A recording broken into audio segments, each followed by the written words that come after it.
Hello, my name is David Levy. You are listening to the Observer's Notebook podcast. Enjoy. Space, the final frontier. This is the Observer's Notebook, the official podcast of the Association of Lunar and Planetary Observers. Its mission to explore the solar system, to seek out new observations and data, to boldly go where no podcast has gone before. And now the host of the Observer's Notebook, Tim Robertson. Hello and welcome to episode 112 of the Observer's Notebook, the official podcast of the Association of Lunar and Planetary Observers. I am Tim Robertson, the host of the Observer's Notebook and also the coordinator of the training program within the ALPO. Thank you for downloading and listening.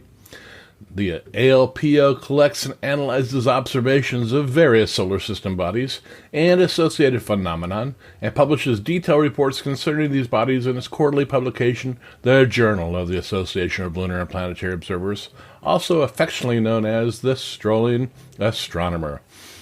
This podcast depends upon donations from you, our listeners, to keep it alive. If you do enjoy what you hear in the podcast, you can donate to it via Patreon by giving as little as $1 a month. If you feel even more generous, for $5 you receive early access to the podcast before it goes public. For a monthly donation of $10, you receive a copy of the Novice Observer's Handbook. And for $35 a month, you receive producer credits on the podcast. You can help us out by going to www.patreon, that's patreon.com/Observer's Notebook. And if you'd like to join the ALPO, membership begins at just $18 a year. For more information, find us at www.alpo-astronomy.org. And we're also on the Facebook. Just search for ALPO Astronomy. And yes, this podcast also is on Facebook. Just search for Observer's Notebook.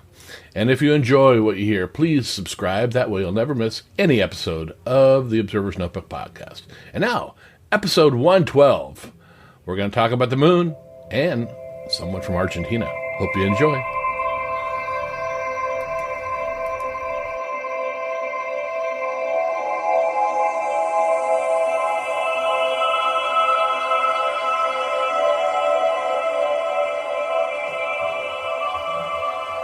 All right, I'd like to welcome everybody back to the Observer's Notebook podcast. The podcast has listeners from all over the world. It always surprises me when I look at where the listeners are from. Just like the ALPO also has observers from all over the world. And there is a group of very talented lunar observers in Argentina. And I'm very happy to have one of them with us today, Alberto Anunziato from Argentina. Welcome, Alberto. Thank you, Tim. Yeah. Now, why don't you just give everybody a little bit of introduction about yourself before we get started? Yes, I'm Argentinian. I live in the capital of a state called Paraná. It's near a very important river called Paraná also, and the state is Entre Rios. And I've been in ALPO, I think, for 5 years now.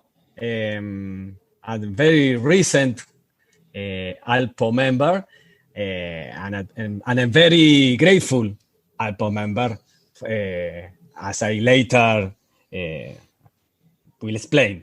No, I'm here for many reasons, but one of these reasons is to help ALPO for aiding astronomy, planetary astronomy, and aiding my planetary astronomy observations. Very good. It's a great pleasure to be here. I love the podcast format, so I hope to have a good time chatting about astronomy and the moon. Fantastic. And yourself, too. So going back to that, what sparked your initial interest in astronomy? Well, I'm 50 years old. So our generation grew up reading books about space. Our first readings were my first readings were in the late 70s and the early 80s. looking back, that was a very unfavorable, it's not very favorable time, not a very propitious time for a space adventure, the early 80s. But the books we read then were written, at least the books we read in Argentina were written in the 60s. The 60s were the time of the full craze, for the Apollo program, the entire space race. Was a time full of optimism, optimism of the type we will have bases on the moon in the mid 80s, as an example. No, space was the land of future adventures, and astronomy, especially planetary astronomy, seemed like the thing to know for those future adventures. I don't know if you have, probably you are of the same generation, and probably you have that same feeling, no? I know it possible be nostalgia for childhood, I know, sure, but it's how I remember it, these early lectures, early readings, and how I live again these good times when I read again those books from the 60s. So everybody that was born in the 70s have this look of astronomy as the study you need to the future adventure. And put it that way, is the adventure that doesn't come, no? Or it will come in the future, but not in our future, not in the future of the 70 generations. There are two experiences of early astronomical observation, of naive observation, of course. The first was at the conjunction of all the planets in 1982. I don't know if you remember. Yes, I do. Yes, all sorts of wild guesses were made about this conjunction, like massive earthquakes and astrological influence. No, I was an 11 years child. As all the visible planets were easily recognizable at that time, I was able to write down their locations in the sky for many days. That was my first astronomical observation. Oh, it was fascinating as a child of 11 years. No, then I remember in 1985 and 1986 tried many nights to locate Halley's Comet. That approach, and let's say a real cometary madness. It was incredible how popular astronomy was in those years. I could see it only 2 nights. It was a very disappointing appearance, but well, I mean, it's the only appearance of the comet Halley that I will have. No. Yes. My passion for astronomy continued for many years, but latent, intermittent. Many years later, a funny story. No? My dad received a telescope from his bank as a gift, as a business gift. No, from his bank. Yes, for his investment bank. Yeah. Every year they send a gift, and I thought when my dad showed me, look, this is what my bank gave me as a gift for Christmas. And I thought, oh, wow, how much money does my dad that the bank made him this gift? Well, he didn't have that much money because the telescope was a completely crap. No. I quickly saw that the telescope was, it's a refractor, a 60 millimeters refractor. It was a crap. It was I could only spot the moon with that. But it was premonitory, no? Because I fell in love with the moon later. But that was the push that I needed to overcome my shyness and go to the closest astronomical association, la Asociación Entrerriana de Astronomía. Entre Ríos is my state in Argentina. This association has an observatory in Oro Verde near my city, 10 kilometers. My city is Paraná. It is an association destined to spread astronomy, but not to observation itself. They have a 10-inch telescope that is used for public access. No, the public access to the telescope in exchange for a sum of money. I didn't learn anything about astronomy there because they all talk about astronomy, not do any observation. But I was able to use that telescope in the years I was there, and most importantly, I made a great group of friends. Years later, with the party this association to make the Lunar Society, and many friends are many friends of this group are active collaborators with the newsletter of the Lunar Section, the Lunar Observer. So I am 50 years old, but I'm a young amateur astronomer since I am active for, let's say, 12 years. Okay. All right. Well, what's the world of amateur astronomy like in Argentina? It is not easy to give a simple answer to this question, but there are a number of factors that we can analyze, let's say. To begin, it is easier to access equipment, telescope and cameras. It is easier than, say, 30 years ago, thanks to the fact that all around the world, this equipment have lowered their prices. That is perhaps the most important factor, because 30 years ago, it was very difficult to get access to a telescope. In Argentina, there are, I think, only 2 shops that sells astronomical equipment. Okay. However, this is a global factor because prices are lowered all over the world. The condition of the Argentine reality, yes, determines this wider access in a negative condition, because the country has been immersed, for, as you listeners probably know, the country has been immersed for many years in an economic crisis that is only increasing year after year. To access to this kind of equipment, accessible worldwide, it's becoming more difficult every day, because our currency, the Argentine currency, pesos, loses value all the time against the dollar.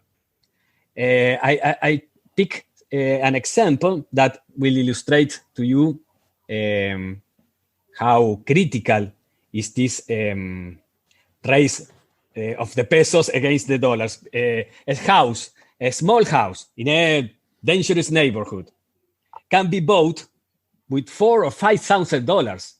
$4,000 or $5,000, the price of a telescope. I am giving an example of how painful it is to save in pesos to buy equipment with prices in dollars. And you must add that these purchases also carry a 60% import tax, although in Argentina, telescopes are not manufactured. Right. So I don't see the point of make it an import tax on goods that you can manufacture here. But this is Argentine. As you can see, it is very difficult to access a telescope. Even deciding to buy something expensive becomes a difficult decision, because in our country, unfortunately, you never know when things will get worse. Right. So access to medium-sized telescope is usually through amateur associations or some municipal observatories, but not all the cities has an association or an observatory. Now, since purchasing telescopes is difficult because of the cost, is there a group of telescope builders in Argentina that do their own telescopes? Yes. Here,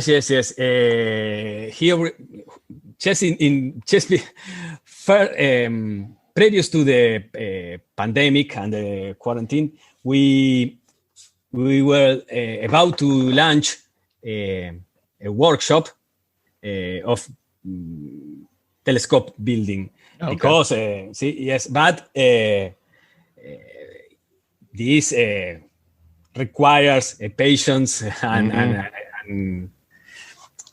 let's say in English, be a hand, to do this work. But it's an option. It's an option that many that give many access to a telescope. Yes, another option is to go. That was my case. To go to an association or to initiate an association, but also the governmental requirements to be able to carry out an astronomical association where you can join the efforts of its members to buy equipment are almost impossible to fulfill. They are very strict. Therefore, there is not much access to the type of telescope that in countries like the USA are considered amateur. And of that minority that can access to this equipment, the vast majority of them are engaged in astrophotography rather than amateur observation. What I usually call Facebook astronomy, collecting likes instead of participating in an observing program. So we are very interested in promote astronomical amateur observation, and slowly you can get some people who has developed the skill required for astronomical association with cameras. They are develop this skill doing astrophotography. So the people who do astrophotography are in a very good position to access to astronomical amateur observation. And we preach that way all the time and on everywhere and every time. Yeah, it's more than just taking pretty pictures. It's doing science with your telescope, and the photographs that you take are the important thing that I know you do to the ALPO.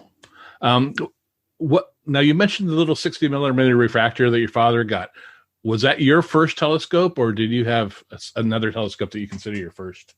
No, that was my first telescope, but I prefer to forget it. Yes. A lot of it started with little 60 millimeter refractor. It's amazing. that was my first instrument too. So yeah. Now, who has influenced you the most in astronomy? A difficult question. Surely everyone says the same answer to this type of question, because there are many people who have helped me grow intellectually in astronomy. I would think of Jorge Coglan of the Ibero-American Astronomy League, La Liga Iberoamericana de Astronomía, for example. Luis Mancilla, also from this association. Luis Mancilla patiently taught us in 2010 to a group of enthusiasts the rudiments of cometary observation. It was then when I made my first cometary observation report. Magnitude and diameter of the coma and so on. I considered myself as an amateur astronomer from that day, from the day of my first cometary observation report, of my first the first astronomical report. No, this is the date when I became an amateur astronomer. Yeah, it's your first actual science you did. Yes, right. I remember it. Yes. That's the same thing with me. The first time I did I was published was in the Journal of the ALPO over a comet observation. And the first time I saw my name in writing as a contributor, it was like, okay, all this work I put in for all these years is now paying back. The same thing. Which comet you observed? I can't remember which one that was. Oh, yes, I remember because it was. This is in the 70s. Yeah. No. It was my observation. It was 10 years ago, so it is more easily to recall. I remember it was Comet Hartley 2, which at that time was being visited by the epoxy probe. That is a new mission of the Deep Impact probe. It was October the 14th. Yes. It was the same sensation that you mentioned before. It was very exciting. I feel very proud to read my name, and that also that I could observe in the I don't know how to say it in English. Light curve. Light curve. Light curve. Yes. When you see that your observation is not very afar from the other observation, so you don't miss. That's right. The magnitude. That is a work. That is a science work that is different to merely see through a telescope. No, that's true. So, your observation fit with everybody else's, which you're doing something right. Yes. I remember the date with a great emotion. I remember. I recall this story now because it has too much to do with what ALPO represent for those who want to stop talking about astronomy and try to observe, try to contribute. I always say this is a Spanish phrase that is a grain of sand. No, you put a grain of sand in a desert, in a beach where there are many grains of sand, but it is your grain of sand that is added to the knowledge of our solar system. And of course, I don't want to forget two excellent guys from ALPO. Of course, David Tesk, current lunar coordinator, who is really, really a mentor and a friend. And Tony Cook, Dr. Anthony Cook, coordinator of the Lunar Geological Change Detection Program. Tony is also, like David, a friend from a distance. I don't know if you put it that way in English, with whom we have not yet had the opportunity to shake hands, but above all, a mentor. Those David and Anthony are mentors. Someone who knows much more than you, and yet is attentive to help, to give advice, to appreciate what you did, and to correct with the elegance that you American and English have, because you tell the things differently with the way different than the way we Latinos say the thing. But it's a thing that we appreciate very, very much. The way that people like David and Tony and all you Anglo-Saxons, or no Anglo-Saxons, American and English, tell one thing is they don't even say that is not correct. They say it with an elegance that it's the envy of we Latinos. We Latinos have surely some qualities of our own. But this is a thing that I appreciate so much with you guys in ALPO. Really, I believe that I have a depth of gratitude with ALPO for guys like David, Antonia, and all of you, and I hope to begin to pay. Now I begin to collaborate in what I can.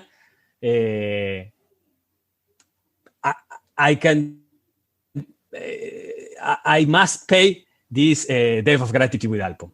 Now, talking about ALPO, what brought you to what introduced you to the Association of Lunar and Planetary Observers? Well, I am in ALPO thanks to its great website. The website you have, it's great. I always try to know which were the areas of amateur astronomy in which I could collaborate with my observation. Years before ALPO, I was always browsing the internet and searching about planetary astronomy. In this search, I found the ALPO website. First, I read, I remember as it was yesterday, the Selected Areas Handbook that is, I think it is now available online, in which I learned to usefully observe the moon.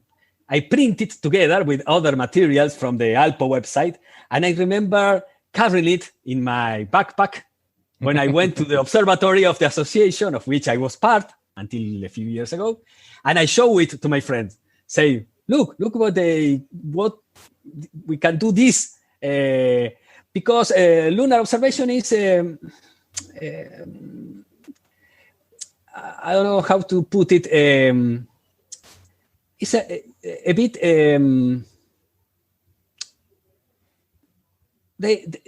there is a false consensus about you have not mysteries on the moon. There is no value to observe the moon, only to do a very pretty photograph.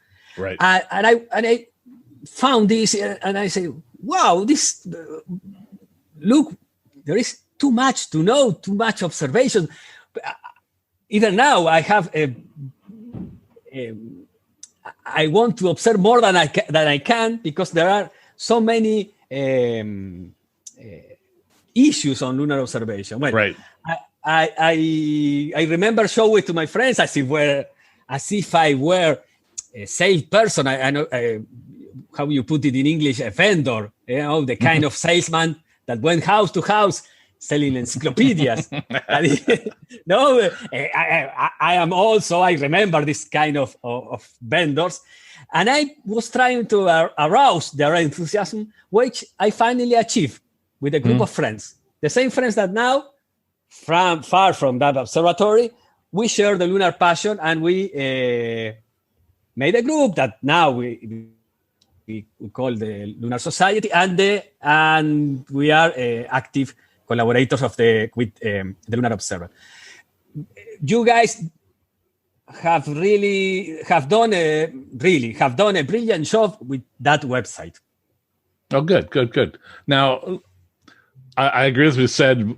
People's feeling about observing the moon. Why observe it? We've been there. We've done that. We've walked on it. There's nothing more to learn. Well, that can't be further from the truth. I mean, just going back to our conference that we held last year that you presented a paper at, the most exciting papers that were given were all on the moon in my view. I mean, because it gives you an understanding of what kind of science you guys are actually doing in the lunar section. And it's really impressive.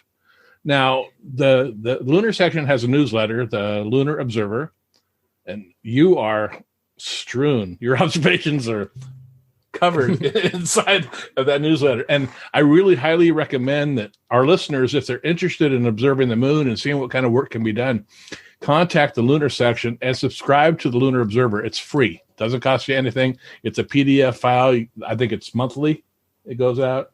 Yes. but I highly, highly recommend it. Now, the Lunar Observer, how has that affected your experience with the ALPO? Well, for 7 or 8 years now, I have been a passionate reader of the Lunar Observer. Since the day one, I found it on the internet. Beyond the pleasure of reading it, the Lunar Observer is important because it is the place where you can share your observations and your text with other amateurs. And also by sharing with amateurs who has many years of experience and technical knowledge, knowledge superior to your experience, you can have an idea of your evolution as an observer. Early, I referred to the Facebook astronomy model, and I was referring to posting an image for your acquaintances in order that they could flatter you, but with a like and so. But these likes are for people who don't know too much about the subject. A specialized magazine, as the Lunar Observer, allows you to be evaluated by those who know. And in a way, it's like, I think it that way. Get access to the Lunar Observer is like pass the initiation, to be in another level. I tell you, one of the most beautiful memories of my life is related to the Lunar Observer. Really? Because it was unrelated, obviously, to the amateur astronomy. And this experience was when the first lunar image of one of my friends, not even mine, Francisco Alsina Cardinali, active collaborator of the Lunar Observer, this image of his was admitted. It was the issue of, I remember it, August 2015. We sent it by email. I remember it, an image of Dionysius crater, and they did not respond to the email. So we thought they had not accepted it. In fact, we had been observing for almost 2 years, but we didn't dare to send our images. I had printed, as I usually do, the issue of August 2015 of the Lunar Observer, and I was passing the pages, while I was taking exams at the university. I teach in a translation degree, a translation from Italian, not from English, as you can see by my terrible pronunciation. I read it while the students were answering the programs, the questions, were all concentrated, all focused on the exams. And when I see our image, I could not contain my joy. I made some gesture of contain joy. I wanted to dance, but I couldn't. The students, I always thought the students will have taken this as a new eccentricity of the teacher, because they didn't know. It was how was I to explain why this joy? Because they even share this background. Nothing less than that. Nothing less than one of my dearest memories represent the Lunar Observer, being in the elite of the lunar observing. Wow, that's great. That's great. Yeah, I see all these people now on the internet taking photographs or trying to take photographs of the moon through their telescopes and things like that with their cell phones and things. And yeah, they're trying to get a pretty picture, but describe what they're seeing. And none of them do that. They're just saying, how's this picture I took? Well, tell me what you're looking at. Tell me, what craters do you want to focus on? What images? Because I love looking at the moon. The moon looks different every single night. It changes during the evening because of shadows and things like that. So it's lunar observing is very dynamic, and that's what I love about it. And it's unique because only in the moon you can observe with a small telescope, like I have, geological details of the surface. That's unique. I don't know how this is passed by the photographers, because you can lean on another world. That's amazing. And there's so many features on the moon that you could study. Yes, it's just like it just not the whole globe. Just pick one or two, and the way the lunar section is divided up. I mean, we have the lunar dome survey, we have lunar transient phenomena, and all these different areas that observers, if they're interested in looking at the moon, that they can focus on and do. What are some of the observing programs that you're interested in the lunar section? Now, you're assistant coordinator of the lunar topographical studies. Right. So talk about that. Yes, lunar topographic studies. It's about precisely what you've been talking about. To study the different type of features that you can see in the surface of the moon. As you progress in observing the moon, you will get every day new knowledge, and I know because I do it, that you develop some kind of interested and repeat observation about some features. I can recall now a small craterlet that appears in the rim of Peace crater that is appears and disappears. Accordingly to the illumination. The first time, I don't miss the, let's say, the wonder. And I am a very naive observer. So the first time I saw this catalyst, I commented with one fellow lunar amateur observer, who is Sergio Babino, who also is an active collaborator of the Lunar Observer. And at first, I must confess, we think, could it be possible that this crater is new? We know that it was a very large crater, so it would be noticed when the impact created. But then we came to know, because even this little craterlet doesn't appear in the quick map of the Lunar Reconnaissance Orbiter.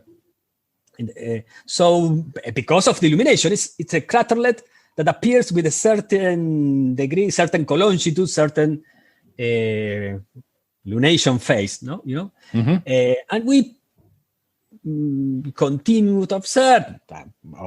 Obviously, it's a crater that is very old, but this kind of studies are what topographic studies consist. There are very similar programs that everyone observing the moon can contribute as a funded crater program, which studies the craters who presents a pattern of bright and dark bands in the walls. The bright ray crater program that study this ejecta that we call rays. There are also programs that requires much skill in the observation and better equipment, and these programs contribute in a greater amount to the lunar science. One is the Lunar Domes program that that you mentioned it, where Rafael Olena and other guys are doing a great job. Yes. But it requires a certain equipment, but it's very interesting because it's one of the areas in which selenography is still governed, let's say, by the amateurs, as all selenography was governed by amateurs. The amateurs were those who make the maps of the moon. Right. Even now, the domes are a province of the amateur astronomers because the amateurs can observe repeatedly with I can observe near the Terminator, who is not Arnold Schwarzenegger, but is the line of that's a purse that divides the illuminated zone from the dark zone in the surface of the moon. So near the Terminator, you can, with the oblique light, you can observe the domes that are very difficult to observe in images taken even from lunar orbiter, because these images are taken with frontal light, which is not very propitious light to detect domes. So amateurs like Rafael Olena and the group of guys that are doing a great job in the lunar domes are doing vanguard science. Yes, also, another program that is very similar, requires a good equipment and requires a lot of skills to observe. It's the Lunar Meteoritic Impact Search. It's a very recent field of investigation because, 10 years ago, 15 years ago, the consensus was that no one can observe the impact of a meteorite on the surface of the moon. And these guys, these amateur guys, prove that we can observe and the pattern, that there is no pattern, obviously, of the impacts. So we are. It's a wide area of studies in which everyone can pick. That's true. And a field accordingly to the equipment you have and the interests you have. And that's a beautiful thing about being an amateur astronomer. I mean, there's so many different ways and fields you can get into, and lunar planetary observing. And if you're interested in that, the ALPO is the place to be. Now, we talked about equipment, but what type of equipment do you currently use? I have right now my observations. I'm doing my observations with what I consider my first real telescope. That is my current telescope, a 4-inch aperture Maksutov Cassegrain. Nice. With very good optics for planetary astronomy. It's a small telescope. I don't have a temperament. I don't have a character very friendly to technology. I thought I have a planetary camera. I use it rarely. Rather, I usually carry the camera when we make observations with other telescope, and observations that are carried out by someone more skilled. So when I observe from my backyard at home, I almost always draw what I observe. I always draw what I observe. But it is probably nothing more than adaptation to not having a good understanding of how to take pictures with a computer and a camera. I adapt it myself and I draw. That is, I think it's considered a valuable thing because I know you ALPO guys treat me very well.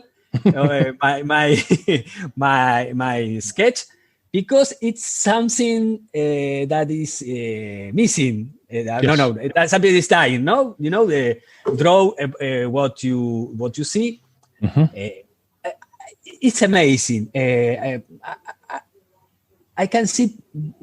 I very often can see features on the moon that I can't see in the image with the camera. And I always think that how is it possible that with a small telescope you can observe near the Terminator always features that you can spot in an image taken with a greater telescope, with a wider telescope, and with the camera. And when I read Charles Good, Modern Moon, a Personal View, well, that's why he specifically refers to lunar observation and give the reason why the eye make a type of selection of what you see, and the oblique illumination near the terminator allows to see features that are very small on the moon. So I resigned to handle camera and telescope. I always rely on, I always get the help to others who I willing to take a picture of that, and I feel more comfortable making this visual observation and drawing what I see. And it's very, I like to hear what you said about you can see more than you can see in photographs. And it's, I'm the coordinator of the training program, and I don't focus on astrophotography in the training program. I focus on making drawings, and it's really making you a better observer. And the more you look through your telescope with your eyeball and not a camera, the better observer you become. And like you said, that the craterlet that you saw that didn't, you didn't know if it was there or not, would you have picked that up in a photograph? The lighting had to be just right and things like that. So it's, being an observer, which I consider you a very good proficient observer. Thank you. It only becomes that through time of looking through a telescope. And that's what you've taught yourself. Yes. Later you can do, let's say, a mix, observe through a telescope, and you can observe the images that in the monitor, in the computer, as you take the images through a program, the camera program. You can also apply these observational skills as you to what you see in the screen, so there are not two realms completely separated: visual observation and imaging. They are complement, and in lunar observation, you can also complement the image with observation. There is the famous experience of this bunch of guys of the lunar of the USA Geological Survey that they take these pictures, these primitive pictures of the moon back in the 60, 61, that could take the pictures and improve what they see in this picture with visual observation. That was previously to the Apollo missions. That was a job that they did in order to pick up, to decide in which lunar feature the Apollo mission was supposed to land. But there are many possibilities of mixing observation and visual observation and images. True. Is there anything else you'd like to share about the lunar section? No, I don't. I'm not a very. I'm not a very experienced observer, so what I like to share with the people who are listening to this podcast, it's about the enthusiasm about the observations. I think it's a good thing to spread enthusiasm about lunar observation. So this was the point. Very good, very good. What would you, just philosophically, if you had someone just starting out in astronomy, what would you tell them? What tips would you give them? For an observer who is just starting out, I would advise first not to rush to buy a telescope. This perhaps is an advice for observers in poorer countries like Argentina, but I think it's a smart advice not to rush to buy a telescope as your first astronomical instrument.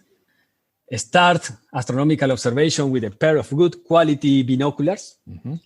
I remember with great emotion the discovery of the first nebula, the first star clusters with my binoculars.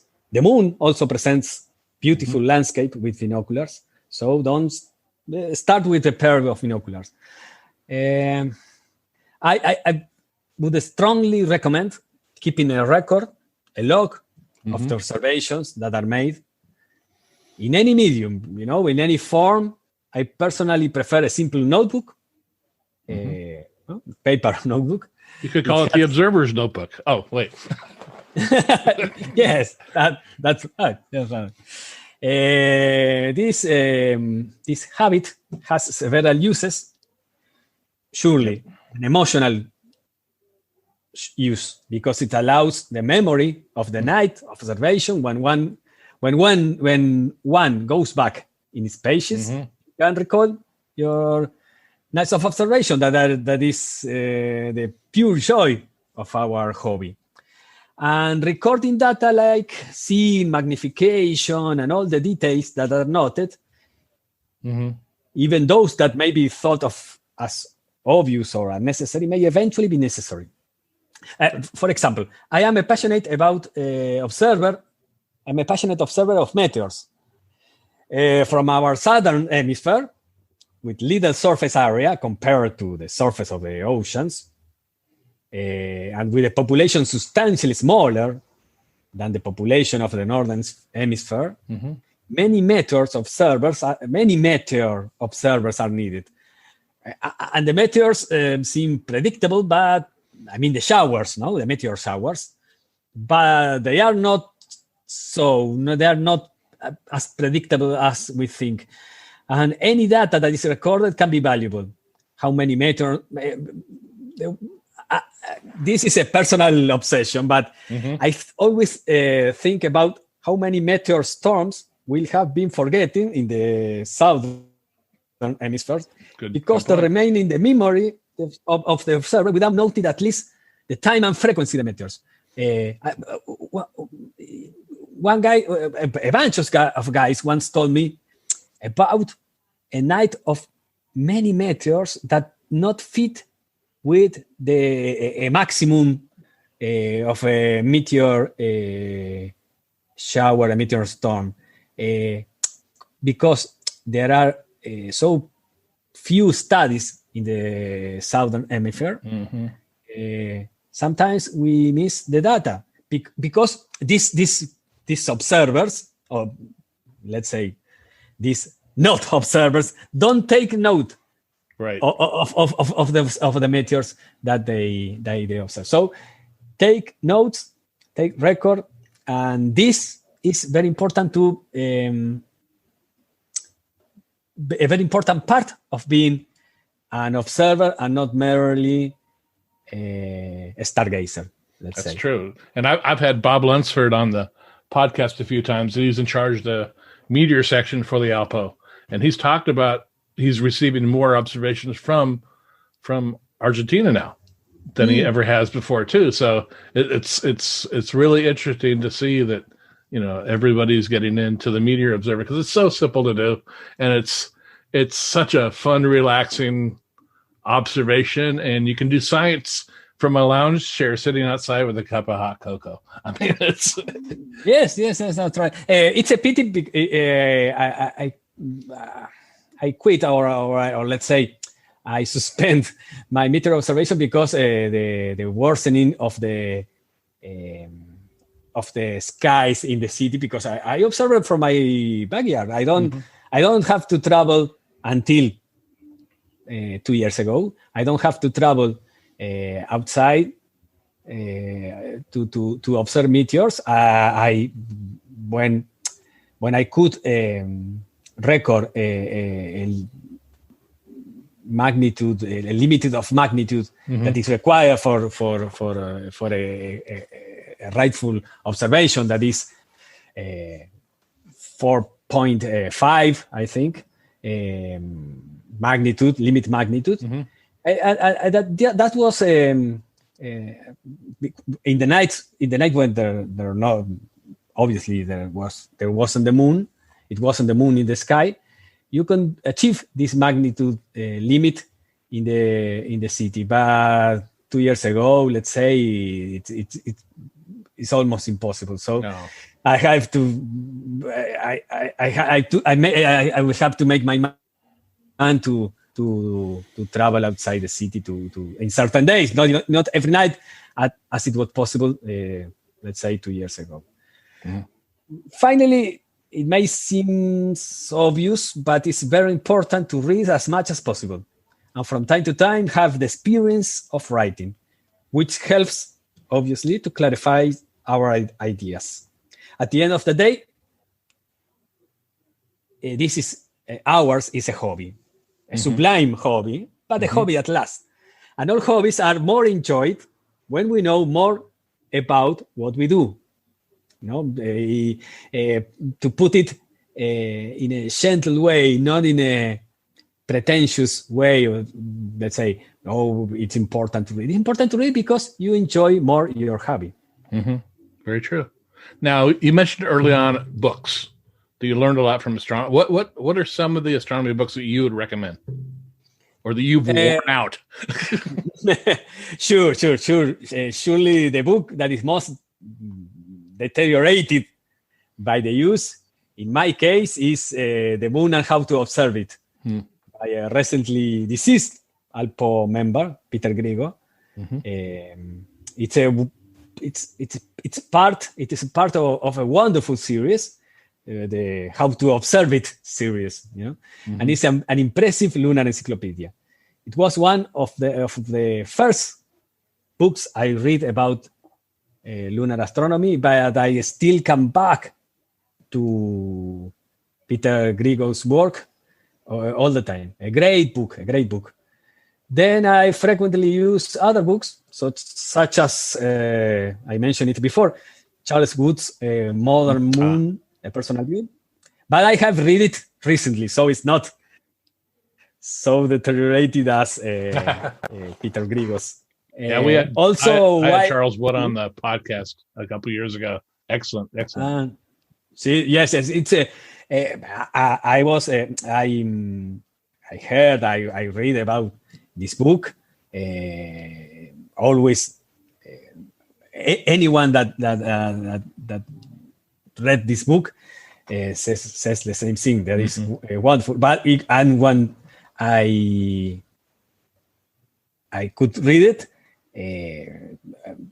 I confirm it. It's an excellent book. It's very, as the title says, it's a very personal view of the moon, but it's a very rich study of the moon. Also, I use very much the geological history of the moon, the geological history of the moon by Don Williams, an old book, a bit difficult to read, but very useful for those who observe, since knowing the lunar geology is essential to interpret what we see through our telescope. I also use, but this is not deteriorated because I use it as a PDF file, an old but very reliable lunar atlas, which is the atlas from the Lunar Orbiter mission from the 60s. Right. Which is online and which have photographed with a type of illumination that we don't see in other atlases. Another book, but is highly recommended, is The Modern Moon by Arlene Krotz.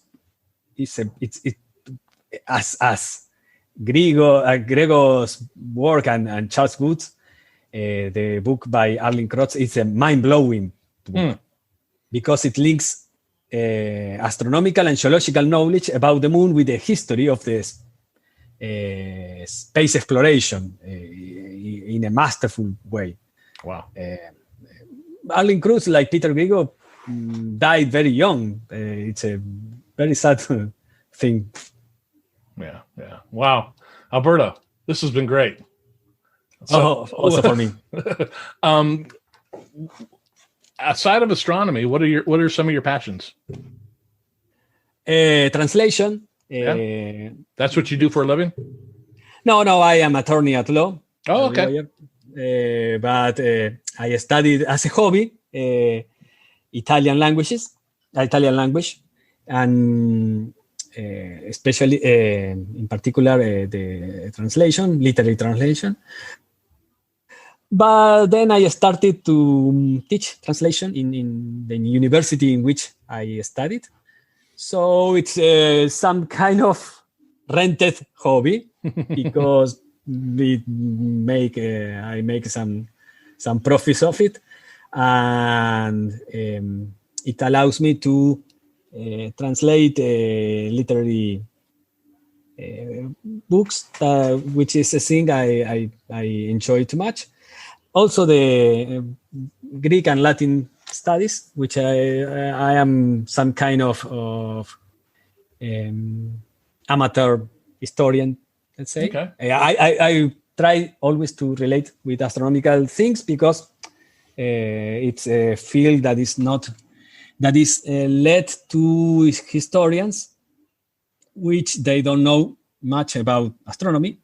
So I try whenever I can to do some research about ancient astronomy, and I try to relate it to the current astronomy, in ways that we can use those ancient observations. It's a very it's a field very propitious to, for example, the cometary observation. The cometary studies began with ancient observations. So this is another passion that I have. Very good. Well, Alberto, this has been very interesting to talk to you, and I wish you had a lot of luck in your lunar observing. Oh, thank you. And I would like to apologize for my poor English. I'm a shy person, and first of all, I learn English to read, not to communicate with others.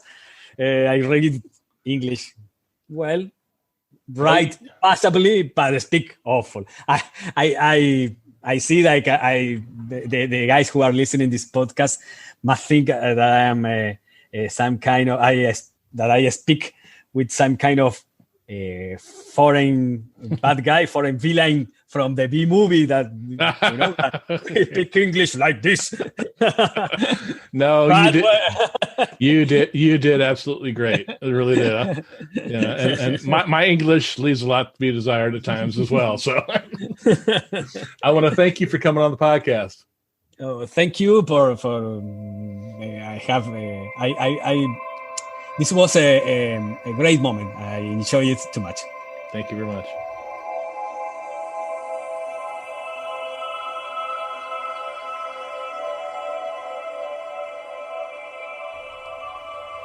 All right, that'll do it for this episode of the Observer's Notebook podcast. Again, I want to thank our guest, Alberto Anunziato, for coming on and telling us all about himself, astronomy in Argentina, and the lunar section of the ALPO. Thank you very much, Alberto. We upload a new episode of the Observer's Notebook on the 1st and 15th of every month. You can subscribe to us on iTunes. If you do, please rate and review us. I really appreciate it. And you can also listen to us on Apple Radio, iHeartRadio, Soundcloud, Spreaker, Google Play, Stitcher, and Amazon Echo. You can help support the podcast by donating to it via Patreon by giving up to $35 a month, where you receive 1 year's membership to the ALPO and also producer credits on the podcast. And with that, I want to thank the producers of this podcast, Steve Siedentop and Michael Moyer, for their continued generous support of the podcast. The link for Patreon, as well as the link for the ALPO, is also in the show notes. And if you want to get a hold of me, my email address is commentman@commentman.net, or I'm also available on Twitter at observersnbpod. Until next time, My hope is you always have clear and steady skies. Thanks for listening.